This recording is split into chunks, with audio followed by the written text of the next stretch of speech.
એસી વાપરતા લોકોને ગરમી ચડી જાય તેવો કિસ્સો વલસાડમાંથી સામે આવ્યો। એસીમાં એક સાથે 3 સાપ નીકળતા એક પરિવારનો શ્વાસ અદ્ધર થઈ ગયો। વલસાડના પારડી તાલુકામાંથી એક એવી ઘટના સામે આવી છે જેને સાંભળીને તમે પણ તમારા ઘરનું એસી ચેક કરવા લાગશો। પારડીના રેલવે ફળિયામાં એક ઘરમાં એસી ચાલુ કરતા જ તેમાંથી એક બે નહીં પણ પૂરા 3 સાપ નીકળ્યા। ભીષણ ગરમી વચ્ચે વલસાડના પારડીમાં આવેલી રેલવે ફળિયા સોસાયટીમાં ત્યારે અફરાતફરી મચી ગઈ જ્યારે અર્જુનભાઈ પટેલના ઘરના એસીમાંથી સાપ દેખાવા લાગ્યા। એસીના ઇન્ડોર યુનિટમાંથી એક પછી એક એમ 3 સાપ બહાર ડોકિયા કરવા લાગતા પરિવારના સભ્યોના શ્વાસ અદ્ધર થઈ ગયા। જેવું જીવદયા ગ્રુપના સભ્યોએ એસીનું યુનિટ ખોલ્યું ત્યાં હાજર તમામ લોકો અચંબિત થઈ ગયા। એસીની સાંકડી જગ્યામાં 3 સાપ ગૂંચળું વળીને બેઠા હતા। આ દ્રશ્યો જોવા માટે લોકોના ટોળે ઉમટી પડ્યા। નિષ્ણાંતોના જણાવ્યા પ્રમાણે આ સાપ તાંબા પીઠ અથવા બ્રોન્ઝ બેક ટ્રી સ્નેક છે। સામાન્ય રીતે આ સાપ ઝાડ પર રહેવાનું પસંદ કરે છે, પરંતુ ઠંડકની શોધમાં અથવા જગ્યા મળી જતા તે એસીમાં ઘૂસી ગયા હોવાનું મનાય છે।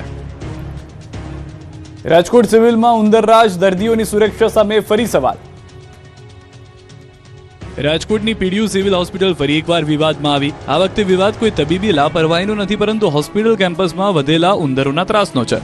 સિવિલના ઓપીડી વિભાગમાં ઉંદરોએ એવો આતંક મચાવ્યો છે કે સારવાર લેવા આવતા દર્દીઓ અને તેમના સગામાં ફફડાટ ફેલાયો। હોસ્પિટલમાં અત્યારે ગંદકી અને ઉંદરનો જમાવડો જોવા મળી રહ્યો છે।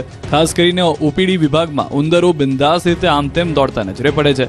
વાયરલ થયેલા વિડીયોમાં જોઈ શકાય છે કે હોસ્પિટલના ખૂણે ખૂણે ઉંદરોએ પોતાનું સામ્રાજ્ય જમાવ્યું છે, જેના કારણે ચેપી રોગ ફેલાવાની ભીતિ સેવાઈ રહી છે। દૂર દૂરથી સારવાર માટે આવતા દર્દીઓનું કહેવું છે કે હોસ્પિટલમાં માંદગી દૂર કરવા આવીએ છીએ, પણ અહીં ઉંદરો અને ગંદકી જોઈને નવો રોગ લાગુ પડવાનો ડર છે। ઉંદરો દવાઓ, ફાઇલો અને ખાણીપીણીની ચીજોને નુકસાન પહોંચાડી રહ્યા છે। સોશિયલ મીડિયામાં ઉંદરોના વિડીયો વાયરલ થયા બાદ હવે હોસ્પિટલ તંત્ર સફાળું જાગ્યું છે। આ મામલે સિવિલ હોસ્પિટલના અધિકારી ડોક્ટરે જણાવ્યું કે ઉંદરોને પકડવા માટે આગામી દિવસોમાં નવો કોન્ટ્રાક્ટ આપવામાં આવશે।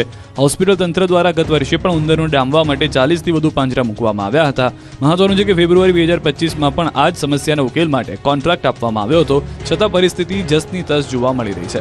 સવાલ એ થાય છે કે જો ફેબ્રુઆરી મહિનામાં જ ઉંદરો પકડવાનો કોન્ટ્રાક્ટ અપાયો તો માત્ર ગણતરીના મહિનોમાં ફરી આટલી મોટી સંખ્યામાં ઉંદરો ક્યાંથી આવ્યા? શું કોન્ટ્રાક્ટ લેનાર એજન્સીએ કામગીરીમાં વેઠ ઉતારી છે કે પછી સિવિલની સફાઈ વ્યવસ્થામાં જ કોઈ મોટી ખામી છે? પીએમ મોદીની એક હાંકલ અને દિગ્ગજ નેતાઓએ કર્યો અમલ। કેટલાય નેતાઓએ વાહનોનો કાફલો ઘટાડ્યો। પ્રધાનમંત્રી નરેન્દ્ર મોદીની અપીલ બાદ પ્રધાનમંત્રી પોતે જ